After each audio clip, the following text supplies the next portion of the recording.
Sa panahon natin ngayon, napapaligiran tayo ng CCTV o kaya naman mga group selfies, pictures o videos na maaaring gamitin sa pag-status update sa ating social media accounts.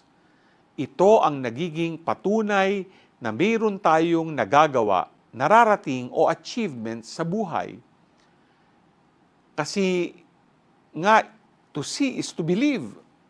Ito ang nais ng mga scribes at Pharisees. Subalit alam ni Jesus na ang kanilang saloobin ay puno ng kasamaan. Kung kaya hindi nila makita ang magandang gawain ni Jesus. Ito ang ating iiwasan.